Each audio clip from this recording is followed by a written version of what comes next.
The 2022 2 Series Coupe sees an increase in chassis stiffness, wider front and rear tracks, and new shock absorbers that are expected to improve the model's handling.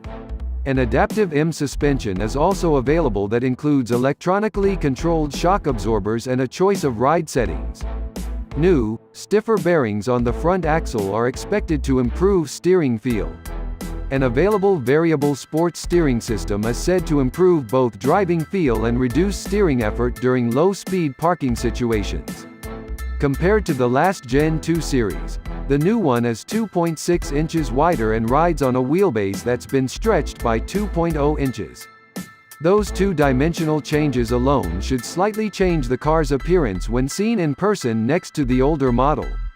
In case you're wondering, the 4 Series Coupe is about 9.0 inches longer and half an inch wider still.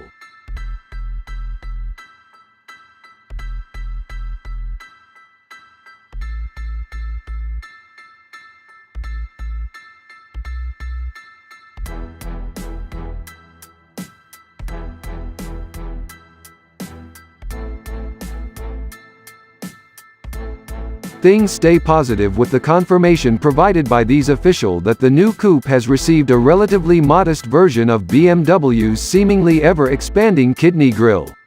However, this is partially offset by the presence of small and high-mounted headlights to accentuate the apparent size of the aperture. The new lights feature an internal circular full LED unit and were apparently inspired by the design of the BMW 2002 sedan. The radiator inlets incorporate vertical air flaps that can open through 10 stages to increase or decrease cooling air.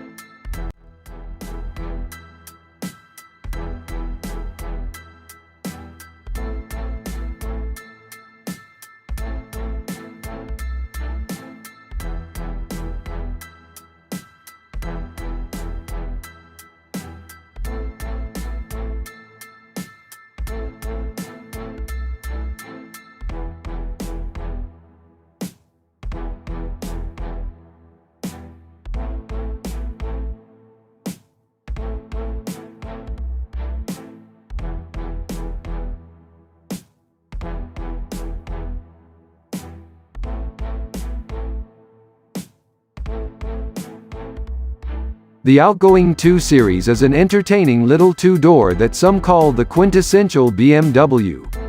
Not only does its finely tuned chassis contribute to a sense of playfulness and refinement, but so do its rear-drive architecture and smooth engines. We expect those characteristics to continue on the next generation, and power will again come from either a turbocharged 4 or 6-cylinder mill. The 230i features the former, a 2.0-liter with 255 horsepower. The more powerful M240i has a 382 HP 3.0-liter inline-6. Initially, the 230i will only be offered with rear-wheel drive and the M240i will be all-wheel drive only.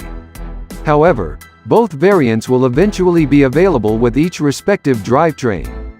An 8-speed automatic will be the only transmission choice.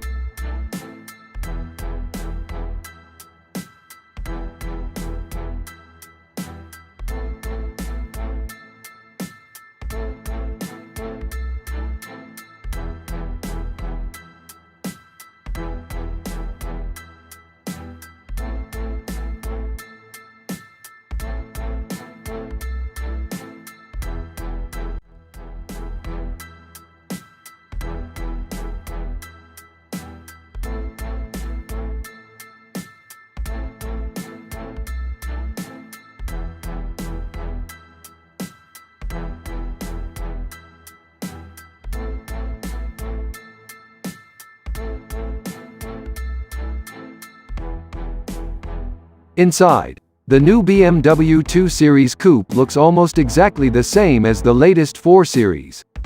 The dashboard is pretty much identical, and so is the center console.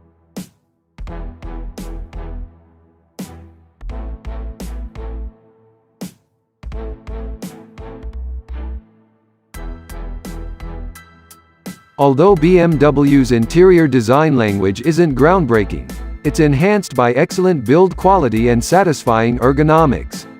Inside, The new 2 Series adopts the company's ubiquitous styling and layout. The materials look to be appropriately upscale and there are a variety of luxury features. While a set of analog gauges are standard, a fully digital instrument panel that measures 12.3 inches and a head-up display are available. Notable standard features include a leather-wrapped steering wheel and 3-zone climate control.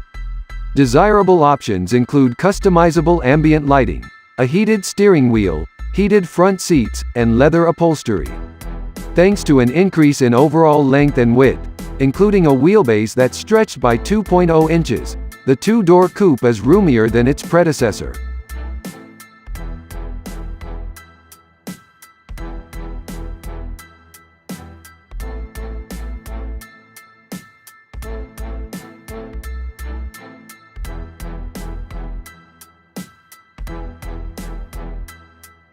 The 2 Series infotainment system runs through either a standard 8.8-inch touchscreen or an available 10.3-inch unit.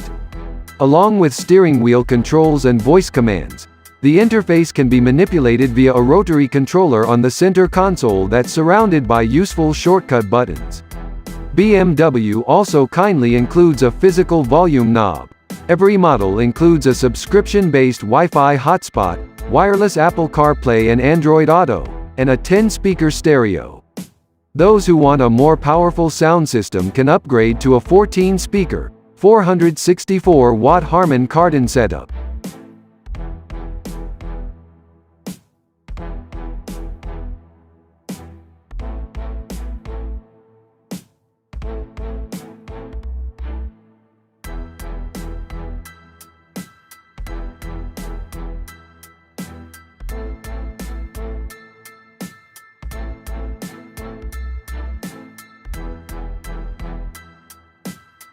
The 2022 BMW 2 Series will arrive in the US in November starting at $37,345 for the 23 OI and $49,545 for the M240i xDrive. Those figures represent relatively modest increases over the outgoing car, which seem to be justified by increased spec. An all-wheel drive 230i xDrive model and rear-drive M240i will arrive later. The new 2 Series seems set to carry on where its predecessor left off, and that's definitely a good thing.